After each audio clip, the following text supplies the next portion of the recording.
Hi, guys. Welcome to another episode of Young Professional African Edition with your host, Jonathan and Shaneil Mudley, equipping you with all the right tools to jumpstart your career in an African context by sharing experiences and spreading the gospel of information.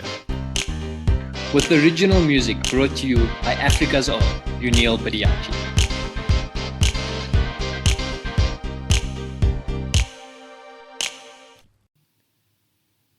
Quincy is the founder of Hello Coach K, an organization birthed out of purpose. Quincy believes in using a purpose-driven approach to help equip students and young professionals with tools, techniques, and information that will not only build and establish their personal brands, but their careers as well. She believes that everyone has a purpose to fulfill, regardless of what their background, experience, education, or economic circumstances are. Her approach aims to build confidence and good self-esteem, as she believes that this is the first step to successfully transitioning into a new career. Giving up her corporate job as the first ever continuous improvement specialist in asset management in South Africa, and most recently, a performance business analyst, she jumped into the entrepreneurial world to start making a tangible impact on the lives of others, one young professional at a time. So Quincy, let's get straight into it. Where are you from and where did you grow up? So my family is originally from Botswana. So that is such a loaded question. My dad was an engineer, so we moved around every 4 years. So if somebody asks me where home is, I think the place I think about is Clarksdorp, because that's where we were the longest. I think we were in Clarksdorp since grade 6 to about matric. So when I think of back home, I think Clarksdorp is the place I think about the most. But that's where I grew up, very small town, very Afrikaans. I don't know if you know what Pretoria feels like. I'm actually from Pretoria. Okay, cool. So you're from Clarksdorp, and did you ever live in Johannesburg at some point, or when did you transition this side? So we transitioned when my family moved over here. They initially lived in Rustenburg, in a township called Kabane. My parents actually still have their very first home in that area. So we grew up there, and then we moved to Johannesburg when I was about grade 6, so in grade 1. But we weren't there for very long. My Gauteng experience actually started in varsity.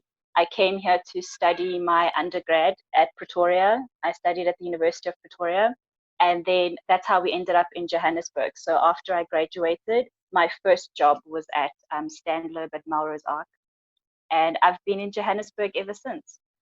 Okay, great. So I guess then maybe pivoting into your entrepreneurial journey, when did you found your company and the name Hello Coach K? What's in the name and how long has it been in progress for? So the name is actually quite new, but when we initially started it, I think it was called K Interview Coaching. So there was still the dynamic of Coach K in it, but Hello Coach K was the new rebranding and relaunching that we did this year. But initially how it started as K Interview Coaching, and I was obviously still in corporate, doing my corporate job. And friends and colleagues, they would talk a lot about the interviews that they were going on. They would really discuss, stuff that went wrong, what didn't go right, and that just that pressure and that not understanding what they could have done better. And I think just as friends talking about it, I would offer my advice and I would tell them, well, friend, I don't think you should have really answered it that way. I think what they were looking for in that question was this or that. And a friend of mine, her name was Sandy at the time, she said to me one day after these discussions, Quince, you're actually so good at that. And after speaking to you, I always leave feeling so confident. And she said, you should do this. You should do this as a thing. And I said, what do you mean I should do this as a thing? And she said, I think you should do this. You should help people prepare for their interviews. And that is essentially how it started, Shaneil. And Coach K was born out of having to separate myself. So I needed to separate Quincy from the coaching that I was doing because my first clients were my friends and my colleagues, and they knew me as Quincy. So when we were busy with the sessions and the coaching and the preparation, it would be very difficult for them to associate me with a coach, with somebody separate from the Quincy that they knew. So conversations would digress. We would chat more than any kind of focused discussion. So I created the persona Coach K to help facilitate that conversation to be a more focused one in coaching, and just for them to focus more on the coaching that we were about to do. I think that's a very important point, being able to separate the business from yourself. So even though you're a valuable asset to the business, it has its own name and its own continuity. You also mentioned that you were working in corporate and sort of building this as your side hustle. So what was the time that you needed to allocate to this, and how have you built it? Was there a lot of effort required to build a business on the side? That's the funny thing, right? So when you have a side hustle and you still have a full-time job, you're so comfortable in what you're doing. And I mean, you asked this of me before as well, in terms of, my pricing and how many hours I put into it. But when you have a full-time job that pays you really well, you can put as much time into your extra side hustle as you want to, because you're not thinking about it as your source of income. You're not thinking about it as your primary source of anything, really. So for me, it was my passion project. It was a space where I could do something that I loved and enjoyed.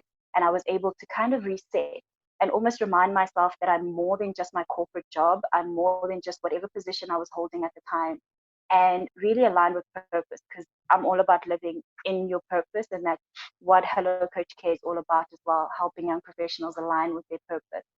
So that was what it was for me. So it didn't feel like work, and it didn't really require a lot of hours from me. But if it did, I think maybe we were averaging 5 hours a month.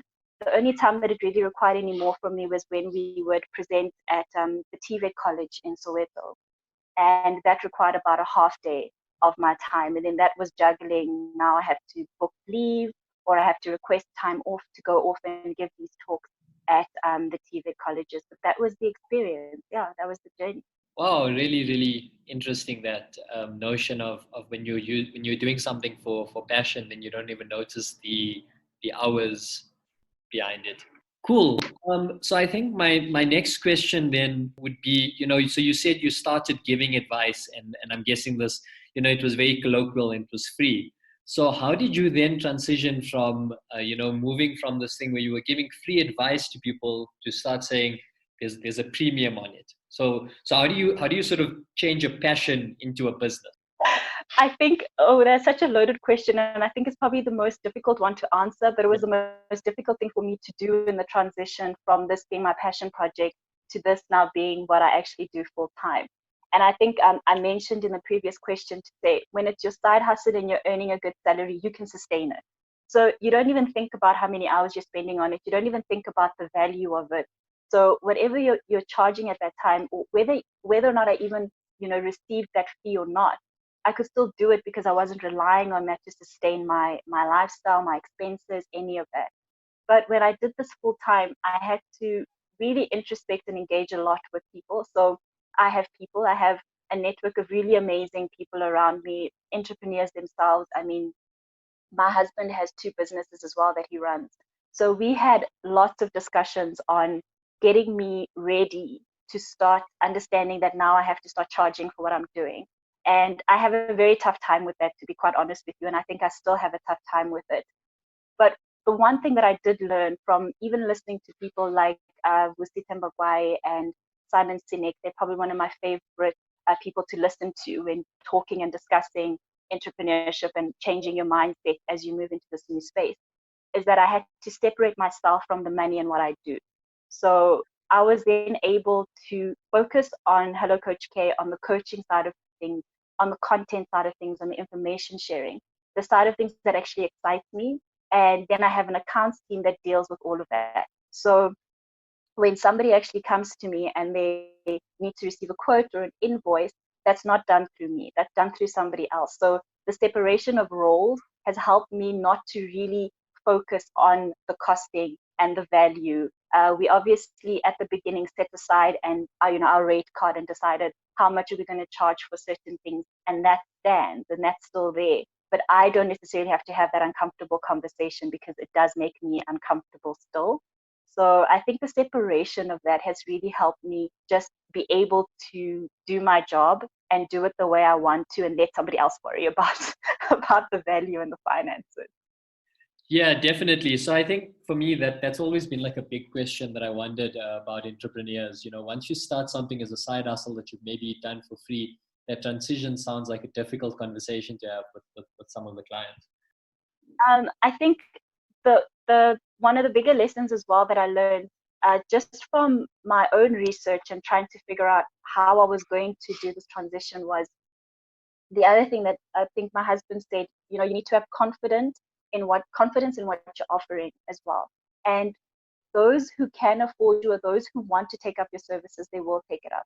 So don't spend too much time worrying about whether or not you've priced something right, whether or not the customers will come in, and what your costing looks like and what your finances look like. So I think that was also really great advice that was given to me when I started this journey, to say, allow those who understand your value proposition to actually come forward and use your value proposition. And anybody else outside of that, that's a completely different conversation to have. But just to stand firm in what we're doing and believe in it, as well as our costing.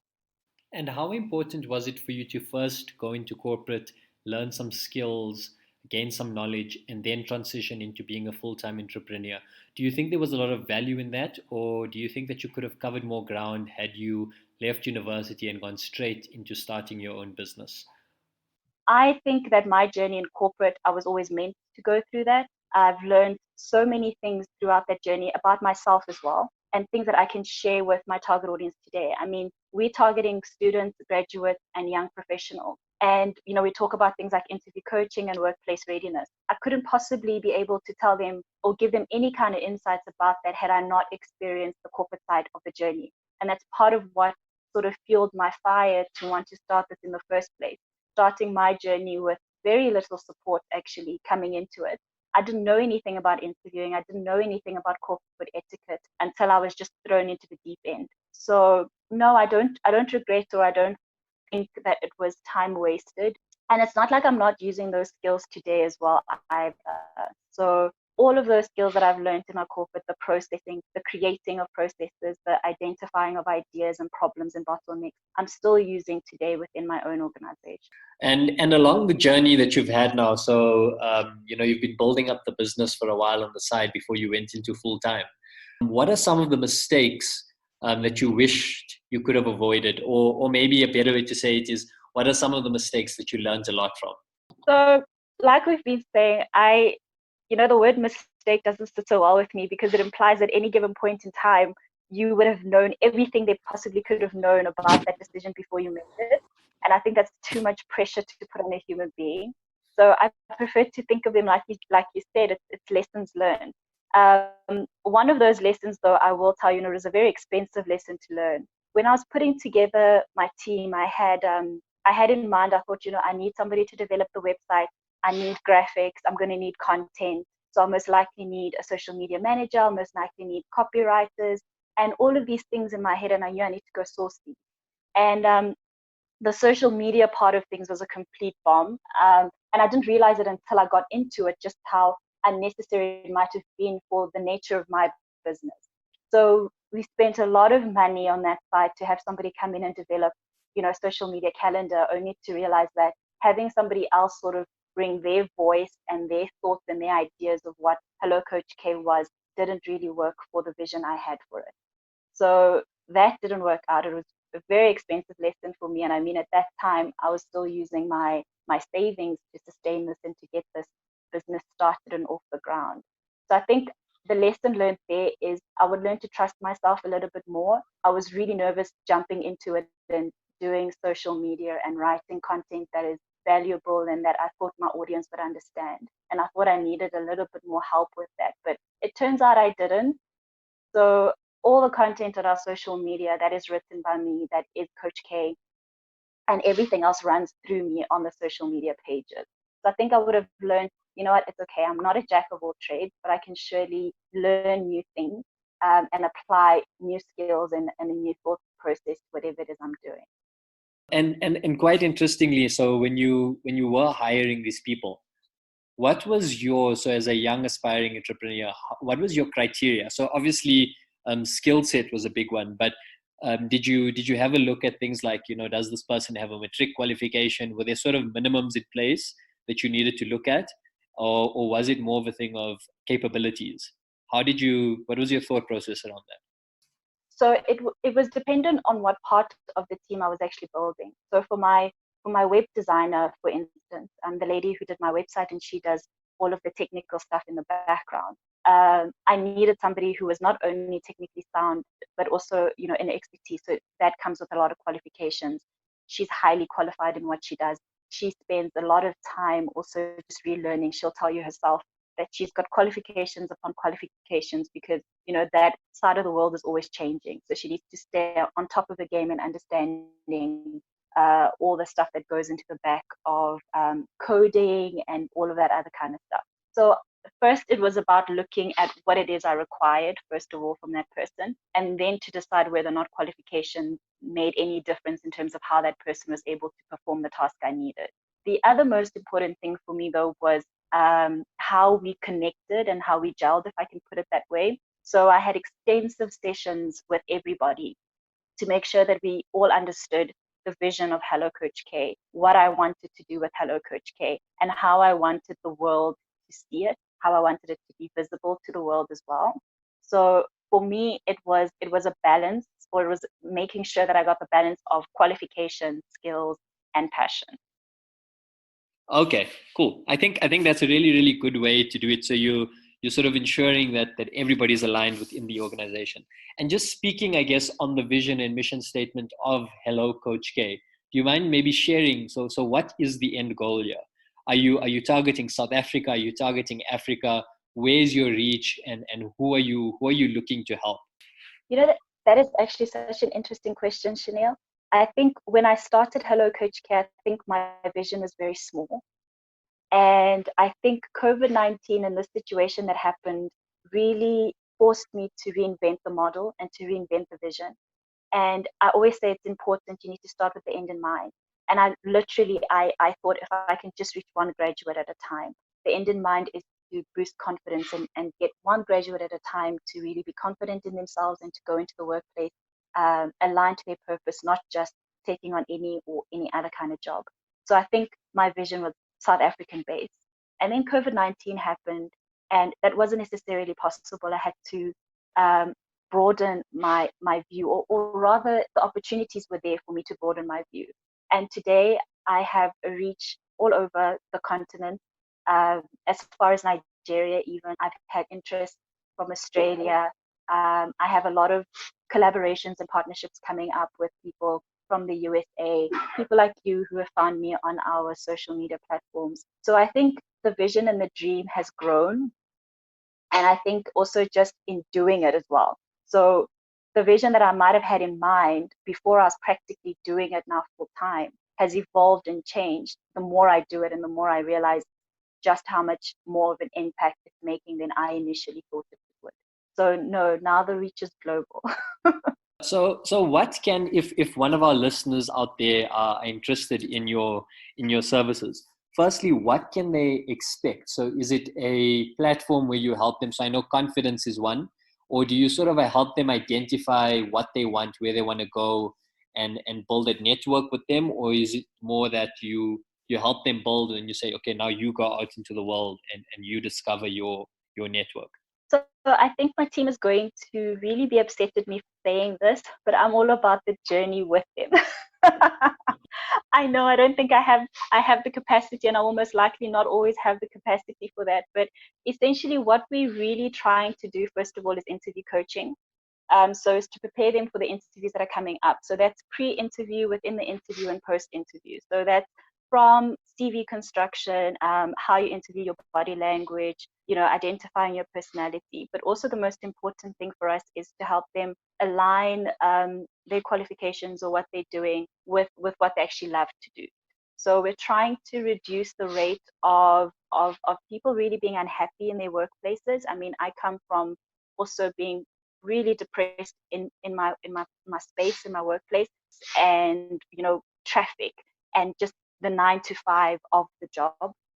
So we want to help people really come out of that space and understand that you can be unconventional in the love of what you do and you can do it. And then also workplace readiness. So we know that there are people out there who will naturally be more affiliated to office work. And we want to make sure that they are office ready. They're not making silly mistakes. I mean, there's professional etiquette that you need to consider, things like that. And then we also have the career mentoring program, which is where I have the most fun, I think. And I take on at least 3 mentees per year with this part of it, and that's where the journey is. So from start to end, up until they find work, and even helping them transition into that space. I feel like I gave quite a mouthful of that, but I hope the proposition is clear. Yes, it is quite clear. Thanks, Quincy. What would you say? So, if you had to give a little bit of knowledge now, a little nugget of advice, what would be your one paragraph of advice to other aspiring entrepreneurs out there? Wow, I never actually thought about that before. I think what I would say to them is jump, but you know what? Have a plan in place. So before I made this leap, I didn't just jump. It wasn't like an overnight decision, right? So there was a plan in place first. I mean, my husband and I, we downsized everything. So we sold our 2 luxury cars for 2 smaller cars. We paid off as much of our credit card debt as we possibly could. We got rid of little accounts everywhere. So we made sure that we had the capacity to do this and to do it right, and to do it within the attitude and the love that I wanted to give into this business. So one thing that I would say is don't make a rash decision of just thinking entrepreneurship happens. It's one decision and that's what it is. So I would say plan. I'd say put a plan in place, and then also have support in place. So the other thing that I did was I actually sat with my close circle of friends and my people, and I said, guys, I'm about to do this thing, and I know it's going to be a big change. It's also going to be a big change in the time I'm able to give you, but this is why. This is what I'm doing. And they were very supportive. And I mean, they're in different areas of life as well. So they have different spheres, different networks that they were also able to sort of help me with in my journey of being a new entrepreneur. And then the other thing that I would say is gather as much knowledge as you possibly can in what you're trying to do. So I was watching a lot of TED Talks. I was watching a lot of videos. I was reading a lot about what it actually means to be an entrepreneur, the skills that you'll require, strength building, and just sort of getting my mind ready for this new space and this new world that I was moving into. So I think, I think in a nutshell, those 3 things would be what I would advise them to do. So yeah, planning, information gathering, and a good network of support around you. Great. I think that's really, really good advice. And then I think the last one is, how can people get in touch with you if they are interested in either using your services and getting involved, and they need assistance with the interview process? So we're across 3 social media platforms. We have a LinkedIn profile, we're on Facebook, and we're also on Instagram. And we have a website, and as well as our contact details are on our website. We're quite accessible and we're quite visible. Okay, perfect. So we've got you on all of the social media platforms, and they can get in touch with you through that for any interview help if they really want to get a purpose-driven approach to finding the perfect job for themselves. Absolutely. That's the dream, that's the vision. Yeah, so Shaneil, that was a cool episode there with Quincy. A lot of talking points from my side that I would just like to cite. But yeah, pretty cool interview, I think. Yeah, I really enjoyed that interview and having that discussion with her, really down to earth. And I'm sure, if we have another interview with her 5 years from now, it's going to be a retrospective interview of a successful entrepreneur.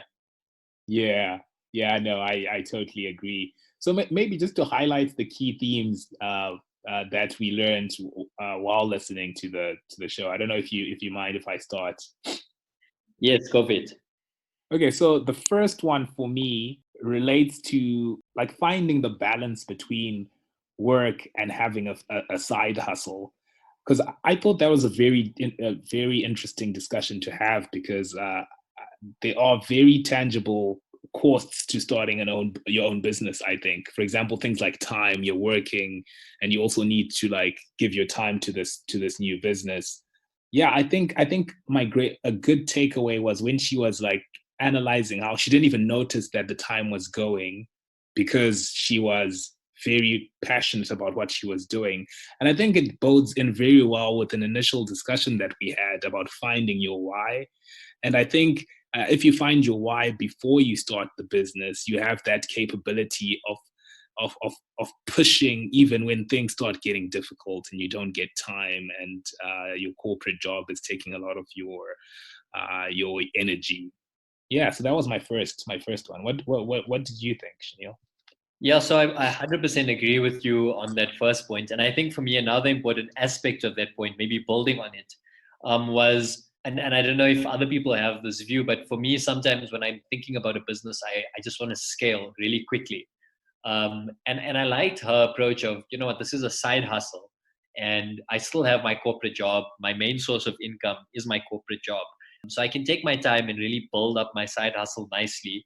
There's no need to rush it. There's no need to just jump in without gaining the knowledge, without planning first.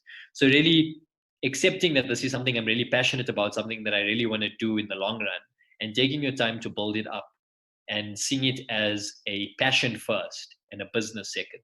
I think that was a really important insight for me as well. Yeah, yeah, no. She really has a very methodological way of thinking of things, which is very impressive. Maybe a second theme for me was potentially the value of going into corporate, because you tend to see there are like two types of entrepreneurs. The ones that go straight into business and it works out, and there are also people that go into corporate first, and that's also another route that we keep seeing as a valuable alternative to the maverick entrepreneur that just goes straight in without dipping into corporate. What did you think about that? Well, what are your thoughts on that? So my personal opinion is I quite like that route because you sort of get exposed to corporate, and whether it's your skill set, your hard skill set, I think your soft skill set develops as well in terms of how to network. We had that episode on how to network and how to collaborate and those sort of things. So I think that you really build those skill sets in corporate really well, and you also gain more access to different kinds of people through your corporate journey. So really, really valuable, I guess, to establish yourself and work your way up. And then when you leave, you've still got a lot of resources that you can lean on to make your business successful. Yeah, no, I totally agree with that, Shaneil. I think there's also the value of the lessons that you're learning subliminally. And I think corporate does that really well. Things like teamwork skills, the ability to deal with people, those are intangibles that are never taught in a university and could prove useful. Like, for example, if you work for a client-facing organization, the fact that you have spoken to a CEO before, pitching a corporate idea, you could potentially be able to pitch your own idea at some point in the future. I think there are overlapping skill sets that can easily translate there. Okay, that was interesting. And I think for me, a third lesson, Shaneil, was a lesson she learned herself, right? The one she termed an expensive lesson, in which she thought she needed to invest in I think a website and stuff like that, but only realizing later that, she already pumped in money into this, but it's better off actually taking another direction, And I think that's a very important reflection for entrepreneurs, because we start something and we don't actually know what works, what doesn't work.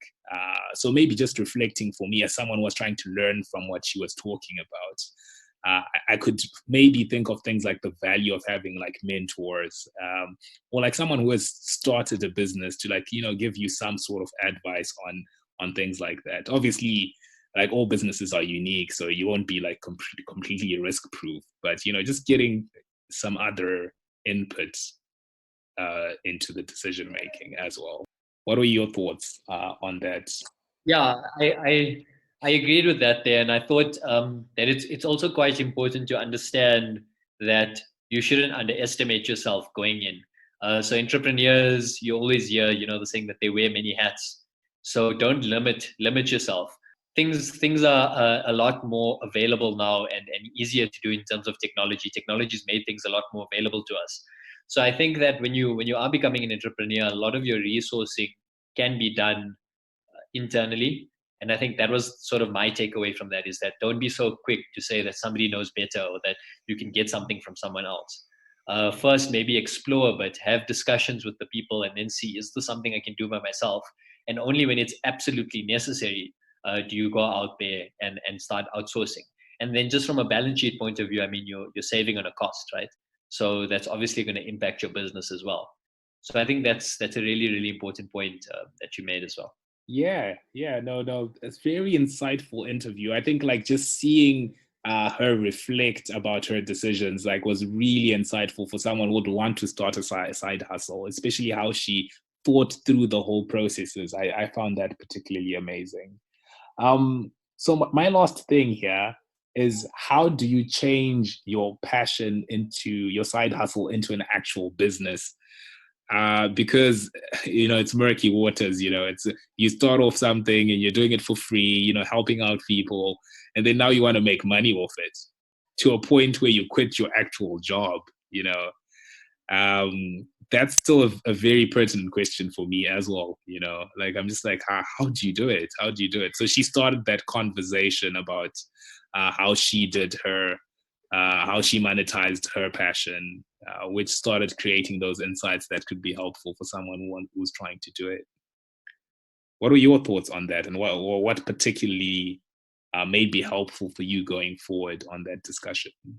So on that discussion, and I think for me, that is still like exactly as you're saying, it's one of the most pertinent questions. Once you find something you're good at and you're passionate about, how do we start to monetize it?